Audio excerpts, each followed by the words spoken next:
interview with Hugh Kelly on the 7th of February 2005. Hugh, you joined the 39th from a rather long pathway of CMF from joining the 38th. Could you tell us how you joined the 39th? Well, I was with the 23rd 21st Battalion. Originally I joined in Colac. I was transferred in the bank to Wodonga, and when the war broke out we were called up full time, so I had to win my way back from Wodonga back to Colac. And then we did various exercises with the 23rd 21st, nothing of great import, and we went into camp at Ocean Grove on the foreshore down there, and we spent quite a bit of time there doing military exercises, etc. And whilst there I was a sergeant when I went there, and I got my first commission, my first PIP there, and this went on. Eventually the whole battalion were originally there. Then most of the other ranks were sent home, leaving the officers and NCOs. We called ourselves a cadre. We were left in camp there, and trying to fill in time really, training, but it started to get a bit boring. Then news came through about the 39th Battalion being formed. Some of our officers were in the know that Sid Gervais was one. Some of them had almost direct connections with the nucleus of the 39th Battalion, and the officers started to apply and drift off from this cadre of officers, only officers and NCOs, and we were getting really bored. So eventually I applied and was accepted for the 39th and went to Darley, but I was fairly late in the piece, so I wasn't immediately posted to most of the platoon commanders, etc. were taken, but I was taken on as a supernumerary. Now, was Darley in any way more lively than what you'd had before? Oh yes. There was no life in it at all at Ocean Grove. We used to look forward to knock off time and go fishing off the pier there. But yes, the 39th. Yes, there was quite a bit stirring there, and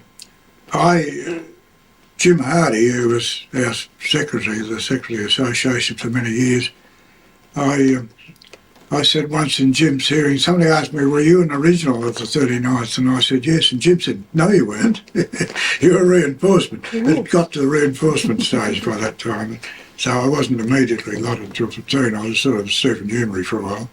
Now you were there at Christmas time, weren't you? Yes, I was. What was that Christmas like, the Christmas before going off? Oh, it was pretty hectic. Yeah, there was a bit of grog around, and I think Kath visited me there for a short time. She was in Geelong then and came across to Beckus Marsh, and I met her, and we had a few hours together before she went back. How much warning did you have before you were entrained for Sydney? Just from memory, I'd say about 2 weeks. Mm-hmm. How did you feel about it? We looked forward to it.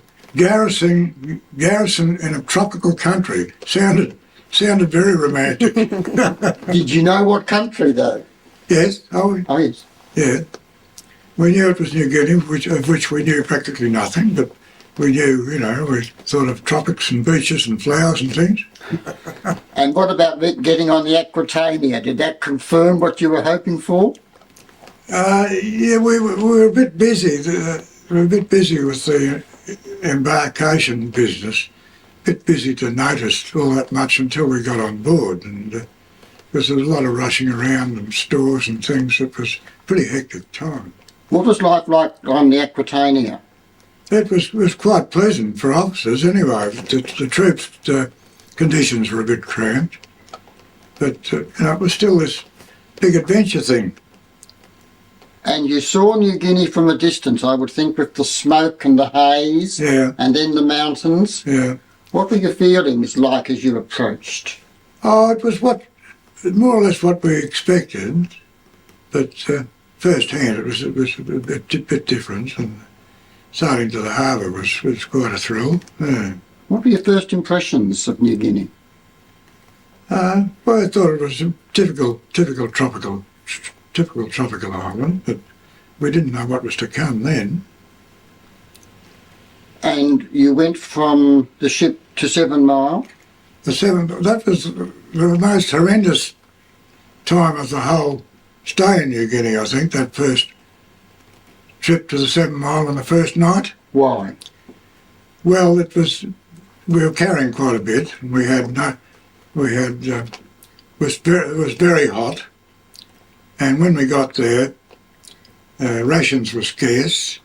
There were no mosquito nets, and that first night we spent there was horrendous. Really, we were all hot and dirty, and the mosquitoes. I'd never seen mosquitoes like it. They were around our heads in a swarm all night. We had no bedding, and we just lay down and put some clothing over our faces and try to make the best of it. How long did it take before things got better? Within a week they'd improved. We had our mosquito nets. And What sort of work did you do at Port Moresby? what? What sort of work did you do at Port Well, I finished up with the B Company. We were on the south end of the strip. We were guarding the airstrip, the 7 Mile drone, and and also providing weapon pits, etc., because the coast wasn't very far to our south, the Bootless Bay, and we were preparing fortifications there, and we even put out concertina wire there, and dug ourselves in, and I was with the 12th platoon then. There were three platoons in the area. We were just about in line with the south end of the strip, of the airstrip, which was very inconvenient later when they started bombing. And we prepared defences there, mainly defending the airstrip. Although we were quite a distance from it, and between the airstrip and the coast. And we did exercises, and you probably heard of the weapon pit competition they had there. No. So we were digging trenches, and we were using gelignite, and none of us had ever used gelignite before. I had a bit of an idea what went on, but I don't know whether you heard of the Peter Connolly episode. Not long after we were issued with jelly, it was very stony country. It wasn't solid rock, but shaly stuff, and the gelignite was a big help. Peter Connolly, so the story goes, told his platoon, he said, "This stuff's not dangerous." He said, "You know, you can just about burn it in your fire," sort of thing. I think he put it in the old Fowler stove. Was quite a good cooking stove in the outdoors, and he put a stick a bit too close to the stove, and it went up, and Peter was invalided out. He was badly burned. That was one of our early experiences with gelignite. Yes. We soon learned to use it, and It's what's called a steep learning curve. but some of the weapon pits, the section that won it, I just heard this recently, I didn't know at the time, they built a marvellous platoon area of trenches connected with tunnels, and it's amazing the work they did. And it was so good that the main section that won for the best section post were given a prize, a trip home. And unfortunately, a lot of them shot through when they got home and were never found again. Can you remember the first bombing raids? I don't know what's the first. I certainly remember the first that came close to our position. Joe Dawson was my platoon sergeant, We had a creek bed right next to our platoon headquarters, which was a couple of two-man tents put together, and with mosquito nets, and it was quite a comfortable little place. And the creek was a dry creek bed with a hole right near our position where it was possible to take a dip in it. It was just a little deep hole, it's only about 10 feet across, I suppose. And just across the dry section, Joe and I had a trench on the other side of the watercourse, and the alarm would go and we'd hear the bombers coming in, and we'd get in this trench, and we learnt to know when they opened the traps to release the bombs, you could hear it quite clearly. You could hear a sort of a popping noise. Now I said, oh, here they come. And we knew by the position when they were when the popping noise occurred just how close they were going to be. And the top of the slit trench looked like a football field when we were down the bottom, but we just hoped for the best. And they did come into our area, the drops, but they never killed any of the platoon. We got some very close calls. Where were you when the McDewey was bombed? We were in that position there. Yeah. In the trenches? Yeah. Yeah, well, we probably didn't take to the trenches when the McDewey was bombed. We knew when they were doing the strip over, they came along the strip and we were just about in line with it, so they'd be on another route when they were bombing the McDewey. I visited Ted Money after he was badly wounded and later died. I visited him in hospital. He was very badly knocked around. And Ross McLeod, well, Ross didn't survive the bombing. Life in Port Moresby, did you have time to yourself? Could you go down to the pub? Were you paid? Were there letters? There were letters. As you'll find in those letters, how much we looked forward to them, and parcels, which all included food in those days, and I was a smoker then. Included cigarettes. Even the Red Cross parcels included cigarettes in those days. And life wasn't all that bad. The food was pretty basic, but was cooked, the company food cooked by company cooks and distributed in Dixies. It wasn't bad. So some days were much better than others. But and all the time you could see the Owen Stanleys behind you. yes. Were there any stories about what they would be like to cross? Not really, no. I don't think I spoke to anyone that knew the terrain. When the first companies went over the Owen Stanleys, you were the second to go through, were you? I'm not terribly sure of that, but we're pretty close to it. The quartermaster was the First World War man, and they opted to leave him behind because they didn't think he could take the journey. And I got the job of battalion quartermaster with a quartermaster sergeant and a corporal. That was my staff, and the native carriers were looked after by Arthur Lord, who was a resident of New Guinea, and he had the carriers organised. So we, as far as quartermaster goes, we just had to accept what was coming up. We had no communication other than by mail, by letter, carried back, which was practically nil, really. So those who were left behind knew who had left. So the stores were appropriate to the number of troops. What surprised me, we went on foot and the going was mighty tough in there. I never climbed anything like it. But what surprised me, that I didn't consider myself exceptionally physically fit. I was pretty thin and big. I envied these big muscly lads, but some of them conked out before I did. And that continually surprised me.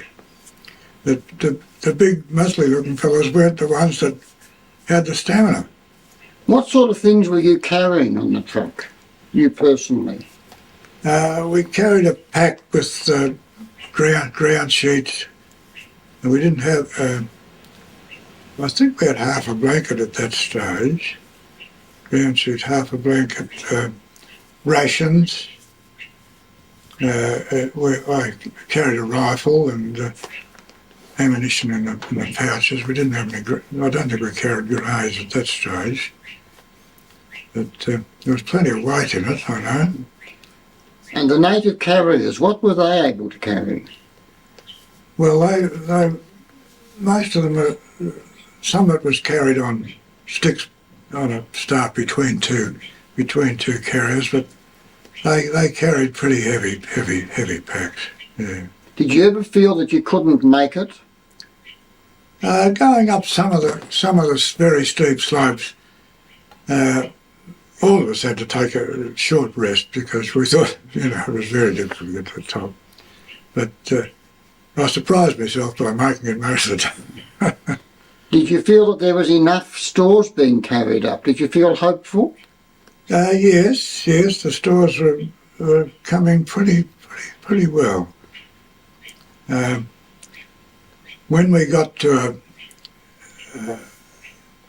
a halting place, we knew that troops ahead of us had stopped. We'd gather together some rations and odds and ends. One thing that surprised me when the action started, particularly, was one of the continuous requests was for 4x2. That's the flannelette for cleaning weapons, and there was hardly ever an order came in without a request for 4x2 because it was a devil of a job keeping weapons clean in the tropics. But once the troops got established at the various stopping places along the track, they would send in just a handwritten piece of paper with how many they were and what they wanted. We'd send what food and stuff was available. How far behind the action were the depots? Oh, we were within hearing of the action. As I said earlier, that at that stage there wasn't much action on the track itself. It was on the high ground to our north. So we could hear the action going on above us, and nothing much was dropping down our way. Talk about dropping down. Were you involved in any way in the biscuit bombing issue? We did get reclaimed stuff that was carried out from the dropping area, which was called Myola? Myola, yeah. And a lot of it had been free dropped, and it was an hell of a mess. There was dinted tins, cases of ammunition that were shattered, and a lot of the ammunition was spoilt. And I remember one of our prized finds in that area. We were all pretty low on rations, and I think there were 4 of us together. And we came across a very badly damaged tin of jam, which we opened it and got our spoons out and ate it. Who did the cooking? In our little group? For the men, generally. Each platoon had a cook, and the platoon sergeant, I know some of the platoon sergeants were very, very expert cooks. I mean, Sergeant Martirana. And they also developed a habit of raiding deserted native gardens and got quite a few fruit and vegetable products. How did you feel about going through some of the native villages? Was there sort of a cultural shock there? Yes, there was a bit, although that we noticed on the latest trip to New Guinea last year that the villages were the brightest places in New Guinea. Why? They were neat and clean and tidy, and some of them had flowering on the track on the roadside. They had flowering shrubs across the front, and they were quite attractive, some of them. What about the jungle? Did you have time to look at the jungle? I didn't have much time until Gona the track was through the jungle, yes. the size of the trees and the big flanged roots was quite startling, but the actual size of the timber. I was looking for one particular tree at Gona when we went back there, but I didn't find it. But, How far down the track did you get? I got to Deneki, just the three of us, and weren't there very long because the action, the withdrawal had started, and we were in a hut there. The natives lived underneath the hut, and they lit fires, and the smoke came straight through the floor. There was an open floor of the hut, and it was a terrible job trying to get asleep.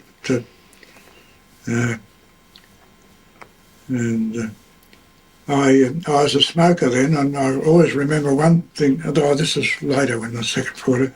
I'm getting a bit out of time. Okay. The second 14th Battalion came through, and there's a fellow when I was in Colac, he used to cut my wood. He used to bring a saw bench round and into my backyard and cut the wood. And I went up into the scrub a bit to look what was coming, and the second 14th came through, and lo and behold, he was Gordon Prigness.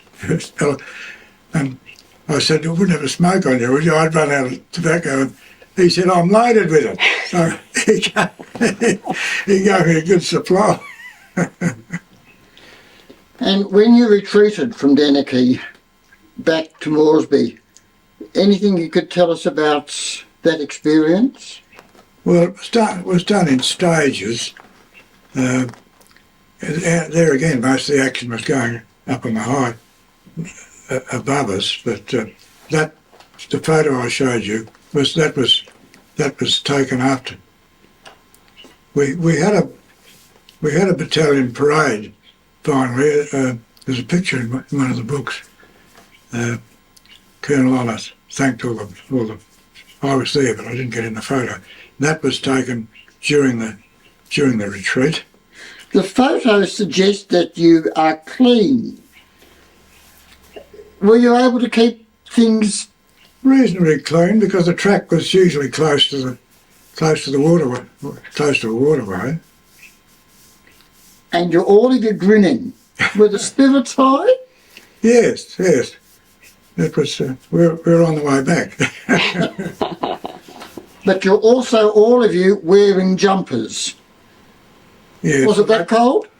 That was the top of the range. It could get quite cold, yes. And all of you are shaven. What was it like for daily hygiene and that sort of thing? It was fair. All of us. I missed your question then. All of you clean shaven. You could maintain your... Oh yes. We got lots of razor blades, and shaving gear was supplied in Red Cross parcels and parcels from home, and we usually were able to do the necessary. When you got back to Moresby, what happened to you then? I was taken out of A Company. At least I was taken out of the Q job and transferred to A Company as a platoon commander I've forgotten my name. Anyway, I was given a platoon in A Company, and we had very little training time, and not very intense training, only about less than a week. And then the Gona job appeared, and we emplaned in Moresby for Papua. We landed at Papua. We didn't strike any zeros on the way, unfortunately. Things were a bit grim in the airline department. We landed at Papua, and Gona was to our north and Sanananda to our south, and there was a mixture of troops. We went through the jungle. We couldn't go direct to Gona because the Japs were there. We went slightly to the south through the scrub, and I can't remember how long it took, but it was quite a march, and pretty heavy country. And we were carrying all the necessary, and we finally hit the beach and breathed a big sigh of relief, and we went out on the beach, and there was this boat fighter strafing the wreck out there. We said, oh, this is good. And suddenly he saw troops on the beach, and he turned and gave us the works. Strafed the beach. Now, I don't know how, but I think I was about 10th in line behind the coconut palm, where the jungle sort of finished and went up a rise. There was a sandy rise, and then topped that, and then dropped down to the beach, and there were coconut palms along the beach. And surprisingly, there's only about one severe casualty of that. And so then the troops decided, as soon as they hit the beach, the thing was to do was to wave frantically to try and indicate that we were Allied troops. And from there, we turned north, and the other troops, Sanananda, turned south. And we then did a circling motion around, inland from the Gona, where the Japs were at Gona mission.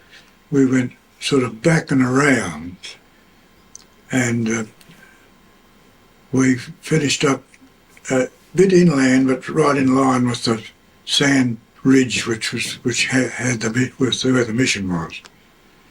And the company assembled there. The Japs weren't far away, because as I realised when I first went in there, this tree I was looking for earlier, I came across this huge tree. Right at the end of the track was a narrow walking track. And I was there with my platoon runner, and there was a vine ladder on the tree. And I thought, and in front of us was a bit of scrub, and then it opened out, and you could see Gona in the distance. I thought, I'll climb up here and have a bit of a look. So I climbed up. I got about 15 feet up the ladder and could see a bit. And this crack was the closest I've ever been. I think a bullet must have gone past my ear about. It was just a tremendous crack. And I dropped out of the tree quite smartly. But it must have been a sniper, but thank goodness he was just slightly off track. But I dropped down, and finally the company, we all assembled there in an area, I suppose it was only a couple of 100 metres across, the three platoons, and we bedded down there to have a look. And the Japs were very close. They used to sneak in at night and throw a few grenades into the kunai in front of us. A lot of it had been cleared away in the valley. They'd protected themselves by cutting the grass around them. The point was raised sand, like a sand hill, and they'd cut the grass in the valley so they could see what was coming.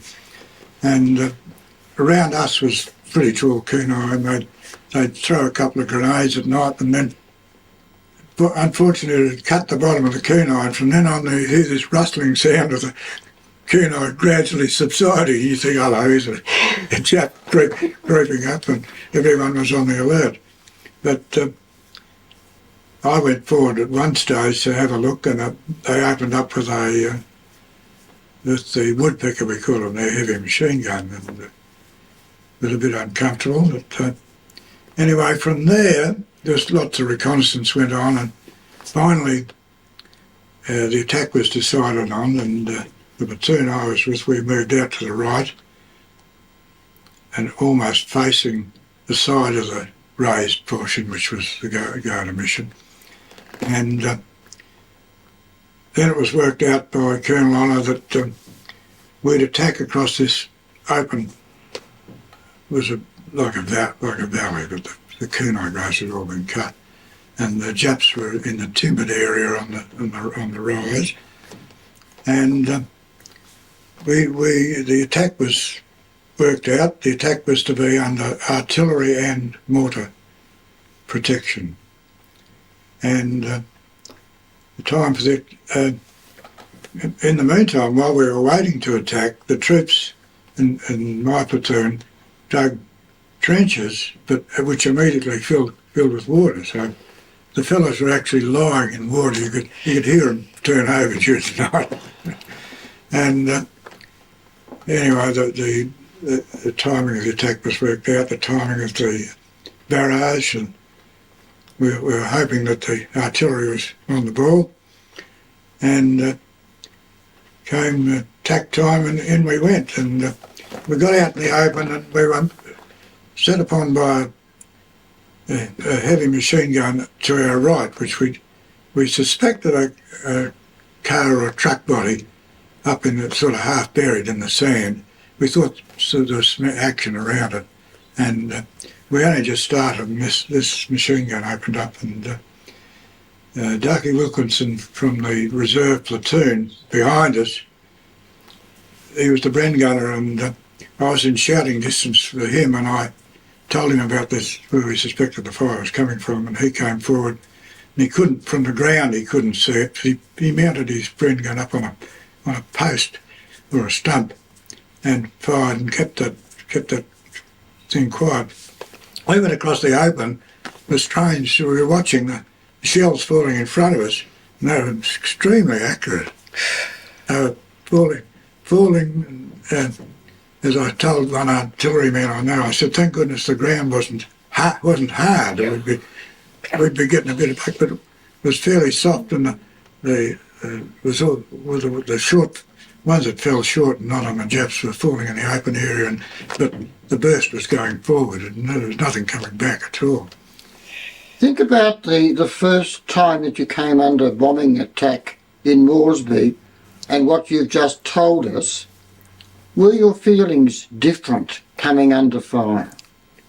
Oh, yes, they were a bit different, yes. The bombs could fall in, I mean, a couple of 100 metres away, and there was no damage at all. And you'd see the pattern afterwards. The bombs were fairly scattered. They wouldn't clean up a whole company area, for instance. But now here it was different. We were advancing behind the artillery, and actually Dalby's platoon was on my left, and we actually just about converged on one another. I could see Dalby. He was one of these gung-ho soldiers. He was right into it, right on top of the weapon pits. And I saw him, I mentioned in the book there, Peter Brown's book, I saw him pop a grenade into a foxhole, which was right on the edge of the clearing. And a Japanese body popped out of it, and he fired his rifle from the hip. And I also saw the other episode he mentioned. One of his men was sneaking up on the foxhole, and the Jap dropped a bomb out of the foxhole, and it landed in the water. And if it had been one of our grenades, it would have killed this fellow. He was practically right beside the water in the shell hole, but it blew him up in the air, but he wasn't wounded at all. Mm-hmm. All of the battles you've told us at the beachheads, did it consume you entirely? Did you have time to write letters? Did you get any letters? Could you sleep? Sleep was pretty difficult. We didn't have time to erect I think we had the tent shelter half by that time, which were meant to be put together, and two slept under, but we didn't have time for that. So in that area, I was sleeping under a log, more or less, with on a ground sheet with a bit of stuff over me. But some of the troops were sleeping practically in water. But I remember fussing around under this log, and there were little adders about this. I didn't know whether they were deadly poisonous or not, but they were quite common there when you were scratching around for a place for your bed. How did it all end for you? Were you in the last parade, or were you... No, at that, immediately after the attack, I was feeling pretty seedy at that stage, and I lay down in the grass, and Doc Shearer did the rounds. And he made it a firm commitment that anyone with a temperature over 103 and above, out. And I was a bit over 103. And that was the onset of the scrub typhus. I didn't know at that stage. And I walked back to Papua virtually on my own. There was a few other. And I got to the airstrip, and there was a well-beaten track there. It was mud up to just about up to your knees, but it was easy to follow. And I sat down against, I was feeling pretty awful. I sat down against a tin shed, which was all that was there then. And there was one army fellow there, something to do with directing the air traffic, and I told him I was there, and I sat down and just about passed out against the shed, and he came back an hour or so later and says, "You're lucky." He said, "A plane has just come in." I didn't hear it coming. And I got under it, and I couldn't tell you who else was on it. I don't remember anything from then on. Go back to Moresby. What happened then? How did you leave the country? I was evacuated by hospital ship. I was on my back from when I got off the plane from Popondetta and landed at Moresby. I was picked up by an ambulance there and taken to the 2nd 9th AGH. And for about a week or so I was treated as a malaria patient, but I was getting worse all the time. And scrub typhus had only just come to notice then, and they suspected scrub typhus, so finally I was in a hell of a mess. I couldn't control anything, and in bed, and it was a complete loss of control, and I couldn't eat, I couldn't drink, and finally they put me on an ambulance and sent me down to the hospital ship. Came in, and a sister accompanied me on I can still remember her name. It was Sister Sanderson, because her brother was an officer in the South Australian Battalion. And the first, I was taken down below and put on a bunk, and the first thing somebody came along and asked me, "Would you like a nice cool drink?" I said, "What do you got?" He said, "Make your choices. You can have a glass of cold milk, you can have soft drink, you can have whatever you like." And I was always a great milk drinker, so I had a glass of cold milk. I've never forgotten that glass of milk. Now, once again you were meeting ladies and nurses. When did you meet up with a very special lady again? That's when she visited the hospital after I got back. Now, you maintained contact all through the war, didn't you? Yes, yeah. I was married on leave. And I was on leave from the 39. How often were you able to write? Oh, I suppose at least once a week. Even through the worst campaigns? Oh no, not the very worst, but most of the time. Now, last year you went back, and you went back to Gona, is that right? That's right. What were your feelings about returning? I was very interested to have a look to see if my memories were correct, but unfortunately the valley I mentioned that had been the kunai had been actually cleared was all overgrown, and the kunai was about 7 or 8 foot tall. So I couldn't positively, I could vaguely identify where the attack came from, but the landscape was completely different. I was looking southward. I knew we were over there. That tree I mentioned that I climbed was the one I would like to have seen, but it was too far away to walk to at that stage. And so the whole, I think I identified which direction we'd come from, but it wasn't a positive identification. And while I was there, some of the boys had the non-combatants the young fellas had read the book and heard about this half-buried truck or anything. And a couple of them ran out and said, "We found it! Yes. We found the truck! We found the truck!" Yeah. Your son was with you, I believe. Yes, yeah. How did you feel about sharing that with your son? Oh, it was tremendous for me. He was a big help physically as well. You know, he came to Melbourne and we travelled all the way up together.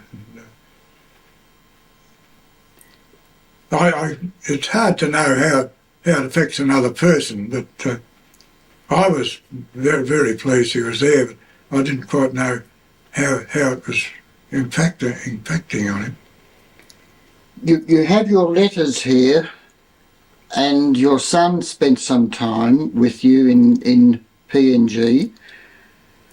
In time when people look at this from a great distance looking back, what would you like to say as the voices echo down the ages?